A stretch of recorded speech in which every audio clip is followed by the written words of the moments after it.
Bien, continuamos con nuestro siguiente invitado.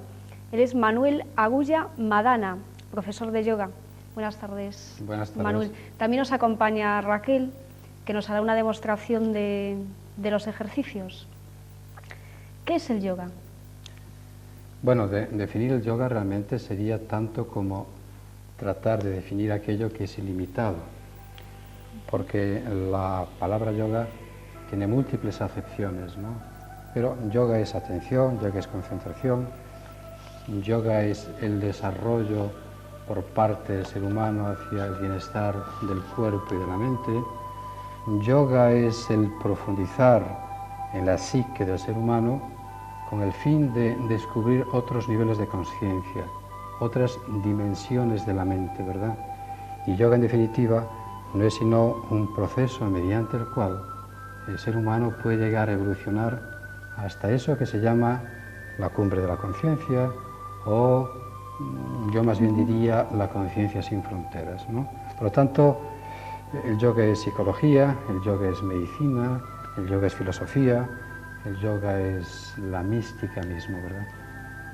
¿Se podría considerar como ciencia de la salud? Sí, y digo sí, sencillamente porque el tesoro más preciado por parte del ser humano es la salud. La salud es la verdadera riqueza, ¿no? Evidentemente, cuando uno enferma, cuando existe algún tipo de alteración o patología, la primera preocupación es sanar. Por lo tanto, también el yoga, mediante sus técnicas, es el arte de la sanación, es el arte de la autocuración. Y para ello uno se sirve de una serie de mecanismos que todos disponemos, que no son otros que nuestro cuerpo y nuestra mente. Empleando la mente positivamente, evidentemente tiene que surgir necesariamente la curación. De la misma manera que cuando una persona pues piensa negativamente y vive bajo unos efectos mentales de negatividad, evidentemente va a haber una repercusión orgánica de manera inmediata, puesto que mente y cuerpo no son dos cosas distintas, sino que hay una íntima conexión. Cuando se generan en la mente pensamientos de una naturaleza determinada, si tal naturaleza del pensamiento es negativa, evidentemente la reacción va a ser asimismo negativa, ¿no? Y esto ya se sabe con cierta profundidad en la actualidad en el campo de la medicina, puesto que hay múltiples evidencias al respecto, ¿no? Sobre todo, digamos, la ciencia más puntera, que es lo que se llama la psico-neuroinmunología.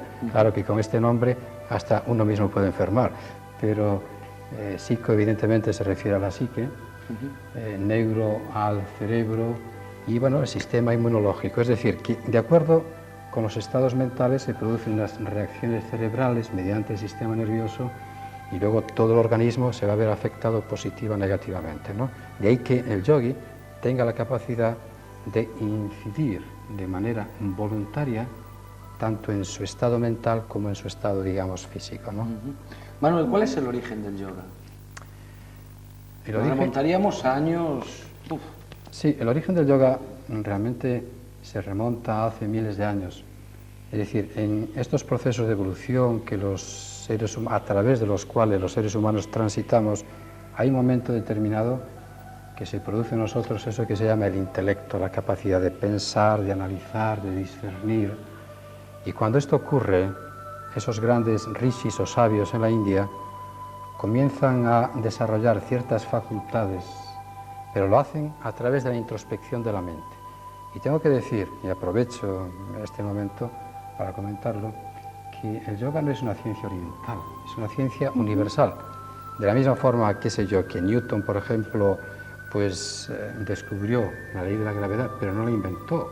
De la misma manera que Colón pues descubrió América y no la inventó, los grandes maestros del yoga lo que han hecho es indagar, profundizar en su propia psique, en su propia mente, y evidentemente han descubierto infinidad de estados mentales que luego las han ido etiquetando o dándole nombres distintos, ¿verdad? Por lo tanto, el origen del yoga es tan antiguo como el intelecto, el raciocinio, la razón y fundamentalmente la intuición, que es un estado más allá de la mente cotidiana y ordinaria en la que nos movemos, ¿no? Aun cuando El yoga es más conocido en Occidente fundamentalmente a través de estos aspectos que estamos contemplando aquí. ¿Lo puede hacer cualquier persona el yoga, Manuel? No solamente puede, sino que debe. De la misma manera que todos comemos, pienso que todos deberíamos practicar yoga, porque el yoga primeramente es algo universal, como he dicho, no es nada sectario, es algo que todo el mundo lo puede realizar, sencillamente, porque hay unos principios fundamentales para el bienestar que todos deseamos. Todos necesitamos respirar, nosotros aquí, aquellas personas que nos están viendo en este momento. Por lo tanto, la respiración es el arte del vivir con energía y el yoga enseña a hacerlo adecuadamente. Podemos decir que es la base fundamental del yoga, una buena respiración. La base fundamental de la vida misma. Y el yoga es vida, el yoga es energía, el yoga es movimiento, el yoga es acción. Pero tal acción, evidentemente, que llevemos a cabo en nuestra existencia, independientemente de lo que hagamos en lo cotidiano, nuestras labores sociales, nuestras labores familiares, nuestro trabajo, evidentemente van a requerir cierta energía y al mismo tiempo cierta actitud en nuestro comportamiento. Y esa actitud va a determinar o temor o disfrute de la vida. Como nadie quiere el dolor y sin embargo todos sufrimos, ¿qué es lo que tenemos que hacer?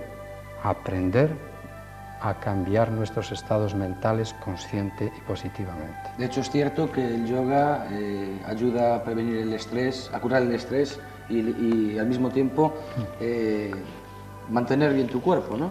Exactamente. O sea, cuando uno habla de eliminar estrés, no solamente tenemos que considerar el reflejo del estrés en el cuerpo, en el organismo, ¿no? Evidentemente, cuando una persona vive muy acelerada, muy estresada, pues hay una serie de comportamientos fisiológicos que son observables, ¿no? Como, bueno, se incrementa la presión sanguínea, se incrementa el ritmo cardíaco, el pulso, en fin, hay una serie, hay un cambio en el comportamiento de las ondas del cerebro, ¿no? Pero cuando uno regresa a sí mismo, toma contacto consigo mismo, automáticamente se puede equilibrar la presión sanguínea, se puede equilibrar el ritmo cardíaco, etcétera, etcétera, ¿no? Y estas grandes posturas que se llaman asanas, y hay más de 840.000. Era lo que te iba a preguntar, se pueden hacer muchísimas, ¿no? Muchísimas, más de 840.000, lo cual quiere decir que aproximadamente los 60 trillones de células individuales que tiene nuestro cuerpo van a vibrar con energía, puesto que esas células tienen necesidad de un buen riego sanguíneo, de una perfecta oxigenación. Y entonces estas posturas incrementan la circulación sanguínea, le dan movilidad a las articulaciones, puesto que, como todos sabemos, en la medida en que los años van transcurriendo, va habiendo una carencia de movilidad, surgen problemas artrósicos, al mismo tiempo, bueno, hay una presión en el tórax, y lo cual va a determinar que va a haber una menor movilidad en los pulmones, en los tejidos pulmonares, y por lo tanto va a decrecer un 20 o un 25% los procesos del sistema respiratorio. Evidentemente uno va a ver afectados sus centros cerebrales, puesto que uno no va a recibir la suficiente oxigenación, ¿verdad? En fin, y así sucesivamente. Y luego el eje principal de nuestro cuerpo es la columna vertebral, y esa columna debe ser flexible, elástica. ¿Quién no padece de la columna? Más del 90% de la población mundial, de una forma u otra. Y entonces esas curvas fisiológicas naturales que hay en la postura hay que mantenerlas muy bien estabilizadas para que luego no se den pues cifosis, o no se dé una lordosis, o no se dé una escoliosis, una desviación lateral, ¿no? Por lo tanto, el comportamiento de la columna vertebral debe ser correcto, y para ello también es necesario sentarse cómodamente. Estos sillones aquí nos hundimos en el mundo de alguna manera. Y por otro lado, mantener el diafragma libre, que es el músculo principal de la respiración, para poder movilizarlo, para que haya una buena oxigenación en el organismo, para que el movimiento del diafragma dé un masaje a los órganos internos. En fin, en definitiva, que no hay mejor medicamento que una serie de principios yógicos para que psicofisiológicamente uno disfrute y goce de la vida. Que podríamos decir que el yoga es una medicina. El yoga es medicina en tanto en cuanto se preocupa de la salud y no tanto de la enfermedad. Yo digo, bueno, ¿por qué razón uno tiene que aguardar a enfermar para poner en práctica algo que de antemano lo puede realizar e incluso incrementar su nivel vibratorio energético, ¿no? De ahí que sea muy importante, yo diría que actuar inteligentemente en la vida, ¿no? La inteligencia puesta, digamos, hacia el bienestar de la vida, pues evidentemente depende también de eliminar ciertos vicios, ciertos hábitos nocivos, como puede ser el tabaco y el alcohol, ¿no? Claro, uno respira profundamente, como inspira y expira. Ese tipo de respiración, pues es más bien sería mejor dejarla de lado, ¿no? O bien cuando uno bebe demasiado alcohol, en exceso, pues qué sé yo, uno va al médico, le hace un análisis de sangre y cuando va a recoger el resultado, el médico le dice, la verdad es que tiene usted muy poca sangre en la corriente alcohólica, ¿no? Y claro, lo cual daría lugar a pensar que una persona se muere a los 40 y lo entierran a los 80. Con esto quiero decir pastilla para dormir, pastilla para estimular el apetito, pastilla para eliminar tal o cual dolor, ¿no? De ahí que muchísimos aspectos de la salud dependan exclusivamente de nuestra forma de vivir, ¿no? Y vivir es una oportunidad maravillosa para aprender, para conocer, para evolucionar. Manuel, ¿en qué consiste la meditación? Esa es una gran pregunta y requeriría una gran respuesta. La meditación es la técnica, digamos, más sublime que el ser humano puede realizar, puesto que vendría a ser algo así como el puente de unión entre el individuo, el meditador, el ser individual y un estado de conciencia superior. Es decir, alcanzar la otra orilla, alcanzar eso que los grandes yogis o los grandes místicos llaman la inmortalidad. Y evidentemente cuando yo hablo de inmortalidad no me estoy refiriendo a la inmortalidad del cuerpo, porque el cuerpo nace, crece, cambia, decae y muere, ¿no? Aquello que pertenece al mundo de lo efímero, de lo pasajero, no puede ser inmortal. Eso que se llama inmortalidad es un estado infinito de conciencia. Muy complejo, muy complicado, pero independientemente de todo eso, cuando una persona medita, comienza a adquirir eso que se llama equilibrio interior, comienza a alcanzar esa paz, ese bienestar de la que la Biblia habla por otro lado, esa paz que sobrepasa todo entendimiento, es decir, que la propia mente no lo puede comprender. Pero todos decimos, quiero vivir en paz, déjame en paz, en definitiva queremos paz. Y la paz la buscamos generalmente en el amasamiento de fortuna, de bienes materiales, pero no nos damos cuenta que es la relación por parte del individuo con un objeto. Y entonces uno se aferra a aquellas cosas que le agradan. En tanto en cuanto no las tiene, uno lo pasa mal. Si las tiene uno y les agrada o le agrada uno enormemente, se aferra, se apega a ellas y tiene miedo a perderlas. Sufre. Si las pierde, sigue sufriendo y algún día las vamos a perder porque la vida no es eterna, ya que es efímera. Por lo tanto, estaría más bien en eso que se llama el desapego y el desprendimiento, con ese tipo de actitud. Automáticamente el ser humano tiene ganada el 80% de su libertad y su bienestar. El Tao Te Ching dice, la acción sin intención. Es decir, y el Bhagavad Gita, que es un texto maravilloso del yoga, dice, mira, si tú quieres realmente vivir feliz, lleva a cabo tus acciones, pero no esperes los frutos de la acción. Nosotros estamos conversando aquí amigablemente, hay una serie de personas que nos escuchan y estamos inmersos en la acción. Si sale bien o no, ya no depende tanto de nosotros, independientemente de que pongamos la intención en ello. Y entonces, al no estar ansiosos de que algo surja de una forma u otra, estamos disfrutando del momento presente, como dicen los budistas. Y entonces hay fuerza en la vida, ¿no? No se va la mente al pasado, preocupándose de algo, no se va la mente al futuro, que eso solamente existe aquí. Entonces nos centramos en la existencia del momento presente. Manuel, a la hora de hacer estos ejercicios de yoga, ¿es ideal procurar hacerlos teniendo un contacto con la naturaleza?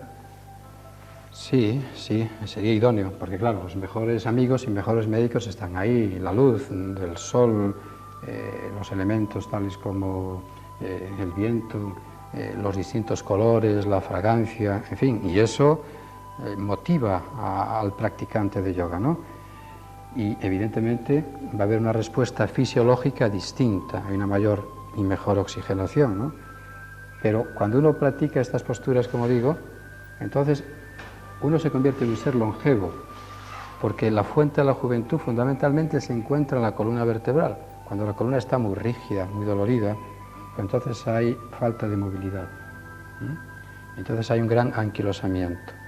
Y como evidentemente el cerebro se extiende a lo largo de la columna vertebral a través de los impulsos nerviosos en la médula espinal y los nervios espinales, pues entonces hay mayores y mejores reflejos, la persona está mucho más viva, las sensaciones son distintas, el movimiento de los sentidos hacia el exterior y lo que captamos del mundo externo llegan con mayor fuerza a nuestra mente.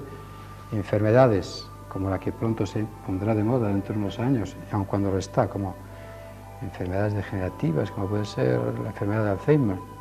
Bueno, pues evidentemente manteniendo un cerebro en perfectas condiciones y todas las neuronas activas en todo momento, evidentemente va a haber un menor decaimiento, una menor degeneración neuronal, por otro lado, ¿no?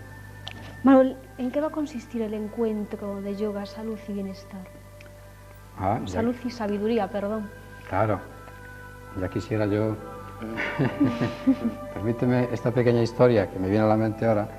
Había un gran sabio que meditaba y entonces en una de las aldeas cercanas donde meditaba, las personas decidieron invitarle a dar una charla, pero para mofarse de él. Y entonces se acercan a él para que, bueno, venga a dar esa charla. Él accede, se da cuenta que estas personas de una forma u otra querían burlarse. Entonces se sienta, tiene el público delante y les pregunta: ¿sabéis de qué vamos a hablar hoy? Y dicen: no. Bueno, si no lo sabéis, ¿qué sentido tiene que yo venga a daros una charla? Y se va. Entonces me invitan de nuevo y hace la misma pregunta: ¿sabéis de qué vamos a hablar hoy? Sí. Bueno, si lo sabéis, ¿qué necesidad tenéis de escucharme? Así que se va de nuevo y le invitan otra vez y hace la misma pregunta: ¿sabéis de qué vamos a hablar hoy? Dice: bueno, unos sí y otros no. Pues muy bien, aquellos que lo saben, que se lo digan a aquellos que no lo saben, ¿no? Pues este encuentro realmente es una oportunidad única, excepcional, inigualable, para que uno se ponga en contacto consigo mismo, pero a todos los niveles, de forma plena, integral. Porque nosotros casi siempre, no casi siempre, siempre nos alejamos de nosotros mismos. Muy bien, vamos al cine, estamos con los amigos, vamos al teatro. En el momento en que nos sentimos o nos encontramos un poco solos, somos incapaces de soportarnos, porque nuestra mente comienza a oscilar, a moverse a gran velocidad, a pensar en las tensiones, en las preocupaciones, en la insatisfacción de los deseos por los que nos sentimos frustrados. Y entonces no hay capacidad por nuestro lado de controlar ese mono desencadenado que es nuestra mente, que nos lleva permanentemente de aquí para allá. Bien, pues este encuentro uno se va a poner en contacto consigo mismo. Primero, conocer ese gran desconocido que es la mente. ¿Quién conoce su mente? Todo el mundo investiga tantas cosas fuera de sí mismo, pero ¿quién averigua? ¿Quién indaga? ¿Quién inquiere en su propio interior? Solamente aquellos que meditan, que hacen la mente introspectiva. Luego, a niveles más prácticos, vamos a realizar Tai Chi, una serie de movimientos lentos, combinados con la respiración y la atención mental. Tendremos seminarios de masaje para eliminar las tensiones y los bloqueos y activar la circulación sanguínea. Vamos a realizar estas posturas para mantener el cuerpo flexible, fuerte, poderoso, ágil, sano, saludable. Vamos a llevar a cabo técnicas de pranayama, que son múltiples ejercicios de respiración.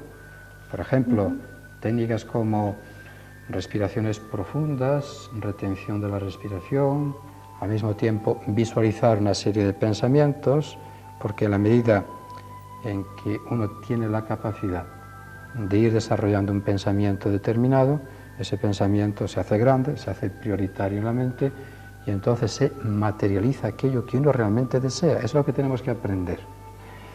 Y luego, por otro lado, técnicas de relajación, y llevaremos a cabo una alimentación sana y natural, como es una alimentación vegetariana. Tendremos paseos contemplativos al aire libre, hay personas que vendrán de toda España para convivir, se conocerán. Es decir, que es el arte de parar un poco de aquel esfuerzo cotidiano con el fin de reintegrarse, reunirse a sí mismo y luego poder mejorar a nivel individual, y cuando uno mejora, es multimillonario, se ve enriquecido en todos los aspectos, en el aspecto de la salud, del conocimiento de sí mismo, puede dar y puede compartir. Nadie puede salvar a alguien que se esté ahogando si no sabe nadar. Incluso vais a hacer paseos en barco para conocer los fondos marinos, ¿no? Cómo no, cómo no. Es decir, otro error gravísimo es pensar que el yogi es aquel que se aleja, que se aparta. Yo he estado meditando en los Himalayas en cuevas, bueno, porque he querido pasar por esa experiencia. Hay muchos yogis, pero un yogi no solamente es ese que vive alejado, ese es un renunciante. Pero el yogi normalmente se adapta divinamente a la vida cotidiana. Es más, tenéis un gobernador excepcional en La Coruña, que es un gran practicante de yoga. Hoy hemos estado conversando con respecto a todos estos temas, y es un hombre apasionado, de una gran sensibilidad, y con un acercamiento extraordinario, bueno, a todos sus conciudadanos, ¿no? Por lo tanto, el yoga no separa, el yoga une, porque además la palabra yoga significa unión, por un lado. Y por otro lado, el yoga no es nada sectario. Es otro gravísimo error, pensar que el yoga, los practicantes de yoga son una especie de secta. El yoga es lo más universal que existe. Es aquello que se integra a la vida física, a la vida mental, a la vida ecológica. En fin, no sé qué más se puede desear. Lo único que ocurre es que las personas tienen una idea tan distorsionada y unos conceptos tan erróneos y tan equivocados de lo que el yoga es, que cada vez que emiten una opinión no se dan cuenta de cuál es su desconocimiento en ese sentido, considerando que hay muchos tipos de yoga que reciben nombres distintos, ¿no? Como hay seres humanos que recibimos nombres diferentes, ¿no? Pero este es un tipo, la asana o postura de yoga entra dentro del hatha yoga, ¿eh? Es un yoga que combina de energía, de técnicas respiratorias, como el movimiento de las posturas, cierres, bandas, en fin. Y luego hay yogas que tienen que ver con la acción, que se llama karma yoga, yoga de la inteligencia, el conocimiento y la filosofía, jnana yoga, en fin, tantísimos, más de 500 tipos de yoga distintos, ¿no? ¿Cuánto tiempo le deberíamos de dedicar al yoga diario? Yo diría que el yoga es una actitud ante la vida, en realidad, porque el yoga es una filosofía, y la filosofía no es otra cosa que el amor por la sabiduría. Por lo tanto, todo el día debemos practicarle todo el día al yoga, porque yoga es una actitud ante la familia, yoga es una actitud ante el trabajo, el yoga es una actitud en cada instante, ¿eh? Es decir, Buda le decía a una pobre anciana, si tú quieres practicar yoga, desarrolla el momento presente, ¿eh? La mente está presente cada instante, en todo momento. Cuando tú recoges el agua en tu cubo, siente en ese instante tu mano, el cubo, el agua. Ahí es donde está la mente presente, ¿eh? Y luego hay una serie de cuestiones prácticas que son necesarias realizar, como el comer inteligentemente, practicar ejercicio, practicar respiración, y ya en esos aspectos podemos dedicarle, como mínimo diría yo, 3 días a la semana, ¿eh? A base de hora y media. Y luego uno evidentemente va notando un cambio, porque se cambian las estructuras mentales, la óptica ante la vida o de la existencia y la perspectiva del futuro cambia. En fin, que hay unos cambios que son tangibles, ¿eh? Que uno puede vivenciar. Y cuando uno tiene la experiencia es cuando cree. En el yoga no hay creencias ciegas en algo o en alguien, no. La práctica es lo que determina realmente la creencia y la fe. Manuel, se darán muchos casos en el yoga cuando ya estás súper relajado haciendo tus ejercicios, que te quedes más de una vez dormido, ¿no? Sí, claro, puede darse. Se dan muchos casos. Uno puede quedarse dormido, con lo cual el yoga es bueno para los insomnes, para empezar. Uno puede relajarse mucho más, lo cual es magnífico para esas personas que viven agitadas, angustiadas, estresadas, porque evidentemente si todo el día estamos llevando a cabo una serie de acciones determinadas, eso que se llama el sistema nervioso simpático, que no lo es tanto en ese caso, está en plena actividad. Y cuando uno quiere decrecer esa actividad por la noche, para poder conciliar el sueño, hay una hiperactividad que le impide a uno descansar y uno duerme. Pero en la mente subconsciente está cargada de preocupaciones, lo cual quiere decir que a la mañana siguiente, cuando uno se levante, va a estar tan fatigado como se ha acostado.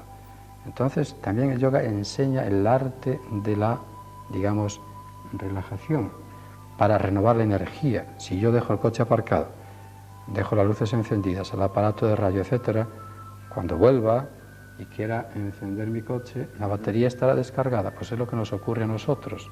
Tenemos que saber recargar nuestras pilas y nuestras baterías para poder estar activos, ¿no?, en lo cotidiano. Pues Manuel, de verdad, muchas gracias por estar esta tarde con nosotros y que sigas pues con este mundo del yoga tan interesante.